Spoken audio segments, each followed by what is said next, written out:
Jammu Links News Top Stories is brought to you by Tasya Herbals alcohol-based hand sanitizer with neem and aloe vera extracts, helping India fight COVID-19. Security forces gunned down 3 local terrorists in a gun battle, the fourth in a little over a week in Jammu and Kashmir's Shopian district on Tuesday.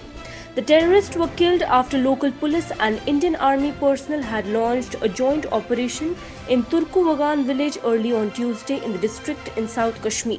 Sources said Kamran Zahur Manhas is among the terrorists killed by security forces. The Indian Army suffered multiple casualties, including that of an officer in a violent face-off with the PLA on Monday night in eastern Ladakh, the Army said in a statement. It added that there were casualties on both sides. These are the first Indian casualties in a clash with the PLA since 1975, when an Indian patrol was ambushed by Chinese troops in Arunachal Pradesh. The army said the incident took place at a time the de-escalation process was underway in the Galwan Valley. Security forces have killed 94 terrorists in Jammu and Kashmir so far this year, Kashmir's Inspector General of Police Vijay Kumar said on Tuesday. Kumar's comments came after 3 local terrorists were gunned down during a gun battle in Turku Wagan village of South Kashmir's Shopian district on Tuesday. SP और IB के through उसको यहाँ भेजते हैं और यहाँ हमारे side के जो टेररिस्ट के एसोसिएट है जिसको हम लोग इंटरव्यू करते हैं, वो एसोसिएट उसको रिसीव करके पंजाब में, दिल्ली में और मुंबई में उसको भेजते हैं। उस ड्रग से जो पैसा होता है उसको फिर यहाँ आके टेररिस्ट ऑर्गेनाइजेशन में बांटा जाता है। Junaid Azim Mattu was on Tuesday removed as the Srinagar Municipal Corporation Mayor after he lost a no-confidence motion moved against him in the city body. The People's Conference leader, whose election as Srinagar Mayor had generated controversy 2 years ago, took to Twitter to announce his defeat. Mattu, who has survived a non-confidence motion in the past, claimed the BJP and the National Conference have joined hands in Srinagar. An earthquake of magnitude 5.8 hit Jammu and Kashmir in the early hours of Tuesday, the third to hit the Union Territory in 3 days. However, there was no report of any damage. The earthquake occurred at 7 a.m. and its epicenter was in Tajikistan. Strong tremors were felt in most parts of the Kashmir Valley, including Srinagar, Kishtwar and Doda district. Tremors were also felt in Jammu. A teenager allegedly died by suicide in his house in Kathua district of Jammu and Kashmir after failing in class 10th examination. As per police, the 16-year-old boy hanged himself late last night at his residence in Changaran area of the district. A youth committed suicide in his house at Ramban area on Monday. As per details, Amarjeet Singh Manhas, resident of Ramban, committed suicide in his house. His body was shifted to hospital for autopsy. Police have registered a case and started investigation in the matter. इसमें जो अमरजीत एक young boy 22 years की as का जो first year law student था Jammu university में, उसने आत्महत्या की।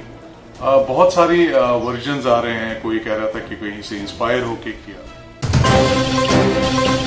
While the withdrawal of SRO 202 was the outcome of united struggle launched by the youth and opposition, it was amazing to find some political leaders of ruling party trying to take credit for the said development. This was stated by Harshdev Singh, chairman JKNPP and former minister, while addressing a press conference in Jammu on Tuesday. कुछ party शाना बशाना इन नौजवानों के साथ खड़े थे, धरने प्रदर्शन कर रहे थे, प्रोटेस्ट कर रहे थे कि इस कानून को वापस लिया जाए।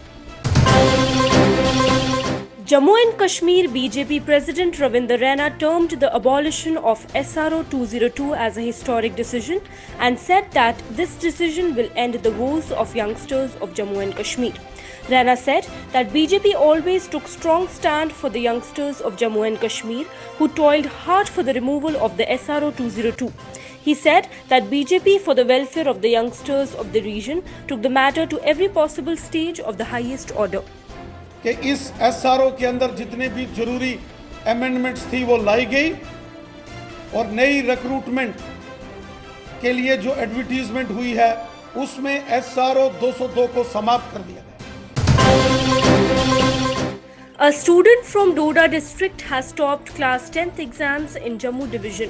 Momin Islahi, son of Iftikhar Adil Islahi, secured 495 out of 500 marks in class 10th exams, for which the results were announced on Monday. Petrol and diesel prices surged in the winter capital Jammu for the 10th consecutive day on June 16th. The revised prices made petrol rupees 76.73 per litre, an increase by 47 paisa, and diesel at rupees 75.19 per litre, an increase by 57 paisa. The increase in fuel prices left the commuters anguished during the pandemic time, as most of the people are struggling to sustain their livelihoods. Navchandi Yagya was organized by Shri Mata Vaishno Devi Shrine Board at the Holy Cave Shrine of Shri Mata Vaishno Devi Ji on the auspicious occasion of Yogini Ekadashi, Sarvatha Siddhi Yog and Ashwini Nakshatra, amidst chanting of Vedic mantras and performance of other religious ceremonies today. The Yagya concluded with Purna Ahuti. Ramesh Kumar, Chief Executive Officer of the shrine, said that the Yagya was performed for peace, prosperity and health of humanity. It is pertinent to mention that, in view of the COVID-19, the Yatra to the Holy Cave Shrine has been suspended from 18th March 2020. However, Puja, Aarti and other rituals at the shrine are being performed as usual. Prime Minister Narendra Modi on Tuesday said that timely decisions have helped in containing coronavirus in the country. His remarks came at his meeting with the chief ministers and heads of 21 states and union territories on the COVID-19 situation in the country, held by video conferencing. In another development, an earthquake of magnitude 3.9 on Tuesday struck Jammu and Kashmir's Katra at 2:10 p.m., the National Centre for Seismology reported. As per updates, the epicenter of the quake was 85 km east of Katra. However, no immediate damage to property and casualty was reported. Notably, this is the fourth such quake happening in the area in less than 3 days. National Conference Vice President Omar Abdullah on Tuesday said that the J&K High Court has quashed the detention of the party Journal Secretary Ali Mohammad Sagar. Sagar was detained last year after the centre abrogated the special status of J&K. The Jammu and Kashmir government has evacuated about 1,42,895 JK residents stranded in other parts of the country due to COVID lockdown via Lakhanpur and through special trains and buses till date, amid strict observance of all necessary guidelines and standard operating procedures. As per the official data received in this regard, the Jammu and Kashmir administration has received 55 special trains at Jammu and Udhampur railway stations from different states and UT so far, with about 43,885 passengers, while about 99,010 persons from other states and UTs, including 327 from abroad, have been evacuated by the government through Lakhanpur till date.